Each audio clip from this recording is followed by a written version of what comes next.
Nasib sing tak rasake abot sanggane sokaya aku wong paling kiri mergawene iso nganti tekan sore nanging malah ra ono wujude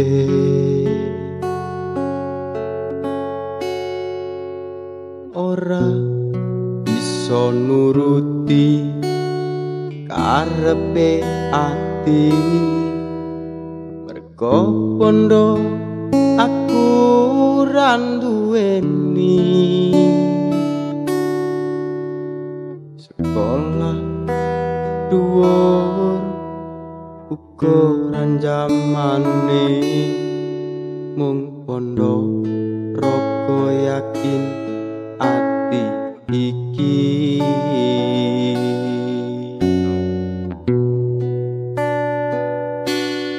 aku sadar aku wong ra duwe yen ning desa mung dadi kembange lambe wong manungsa ditulus saka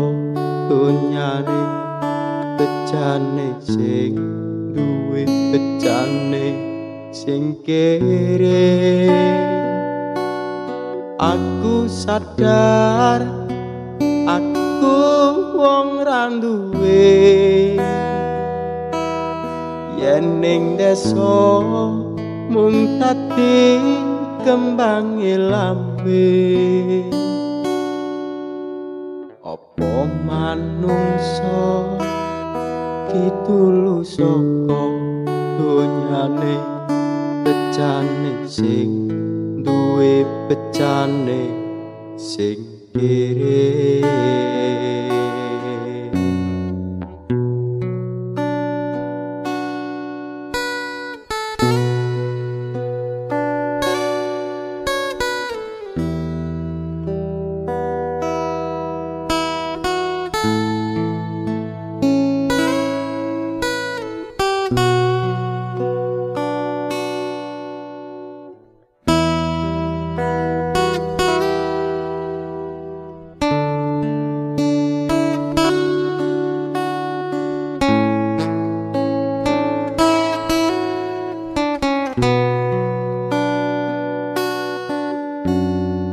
ora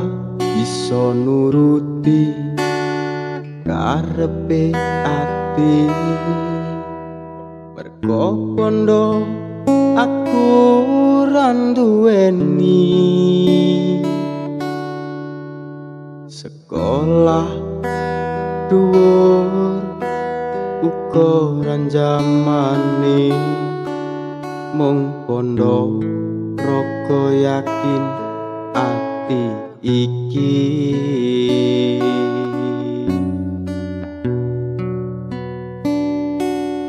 aku sadar aku wong ra duwe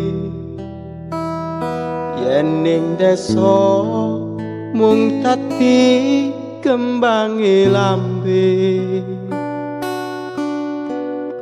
apa manungsa ditulus saka donyane bejane sing duwe bejane sing kere aku sadar aku wong ra duwe